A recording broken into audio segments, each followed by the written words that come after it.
नमस्कार दोस्तों, steno master YouTube channel पर आपका स्वागत है। दोस्तों यह डिक्टेशन 170 शब्द प्रति मिनट की स्पीड से होगा। तो आइए देर ना करते हुए 5 सेकंड बाद शुरू करेंगे।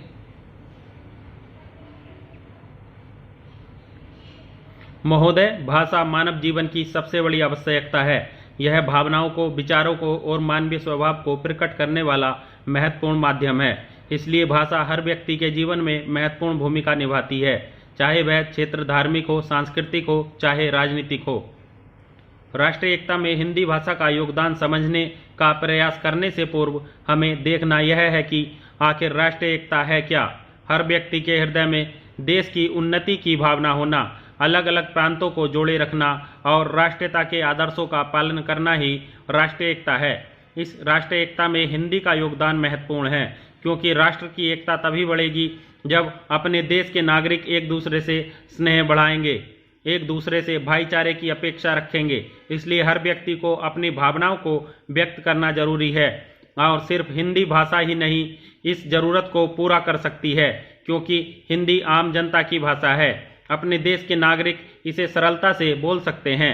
इस भाषा की सरलता जानकर अपने देश के नेताओं ने इसे राष्ट्रभाषा बनाने का निर्णय लिया। अपना यह देश विभिन्नता से विशेष है, और सिर्फ हिंदी भाषा ही इस भिन्नता से विशेष है, और हिंदी भाषा ही भिन्नता को एकता में परिवर्तित करने की क्षमता रखती है। हिंदी भाषा ने साहित्य और परंपराओं को सुंदरता से निखार दिया है। इसके सहयोग से ही अनजान परंपरा और अद्वितीय साहित्य का प्रामाणिक दर्शन कर सकते हैं। साहित्यिक क्षेत्र में हिंदी भाषा का योगदान एक अमूल्य देन है, और इस देन को हमेशा बनाए रखने के लिए इसकी सुरक्षा बहुत जरूरी है। किसी भी देश की राष्ट्रभाषा ही उस देश की राष्ट्रीय एकता को बांधे रखती है। इसलिए हर व्यक्ति के हृदय में राष्ट्रभाषा के प्रति आदर होना जरूरी है। लेकिन आज देशवासियों के हृदय में घटता हुआ राष्ट्रभाषा आदर ही अपने देश की अवनति का मुख्य कारण है। अंग्रेजों की गुलामी से तो हम आज़ाद हो गए, लेकिन उनकी भाषा की गुलामी में तो हम आज भी फंसे हुए हैं।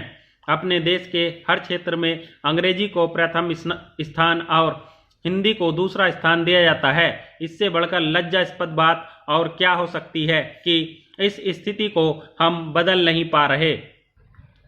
महोदय, हजारों वर्षों से चले आए इस समाज में विभिन्न संस्कृतियों का मेल है।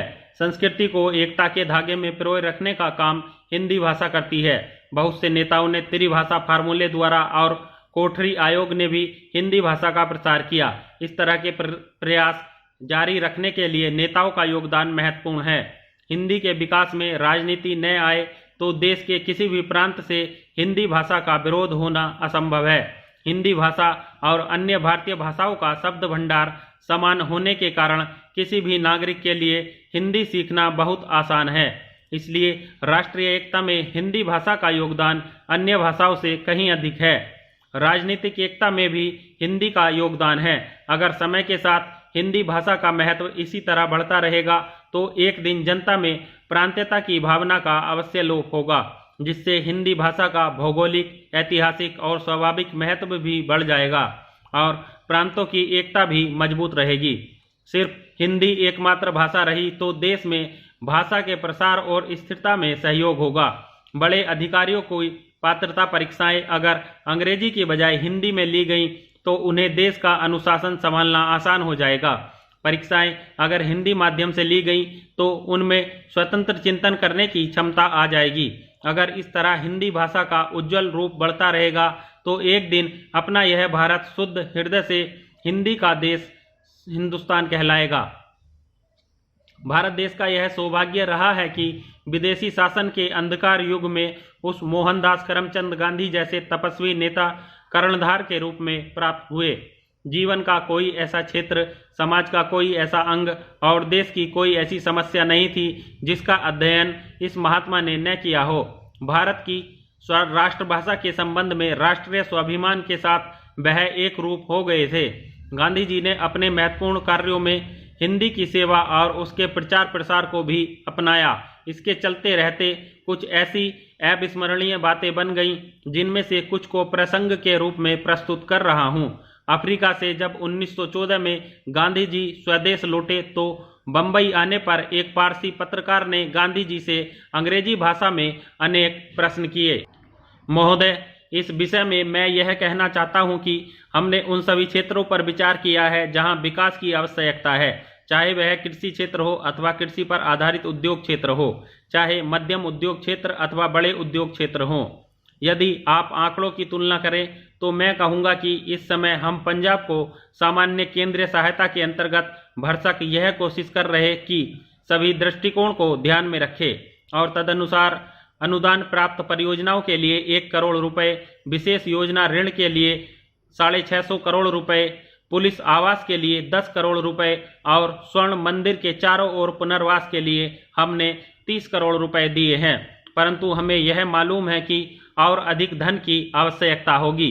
अतः आप इस बात की सराहना करेंगे कि हम राज्य के कुल घाटे को पूरा करने का प्रयास कर रहे हैं, क्योंकि हमें मालूम है कि इस समय इस राज्य में संसाधनों में वृद्धि कर पाना अत्यधिक कठिन है और हम लोगों पर करों का बोझ भी नहीं लादना चाहते। इसलिए मेरा कहना है कि बेहतर हो कि आप बजट पत्रों की ध्यान से जांच करें और हमारे प्रति क्रोधित न हो।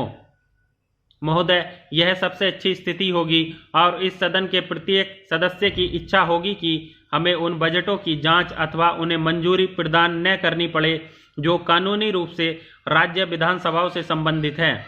हमें इस बात पर अत्यधिक प्रसन्नता होती यदि पंजाब विधानसभा बजट पारित करने की स्थिति में होती, परंतु कुछ परिस्थितियों के कारण पंजाब विधानसभा इस बजट को पारित नहीं कर सकती है और हमें बजट पारित करना पड़ता है। सारे सदन और राष्ट्र को यह मालूम है कि यह मजबूरी उचित और वैधानिक है।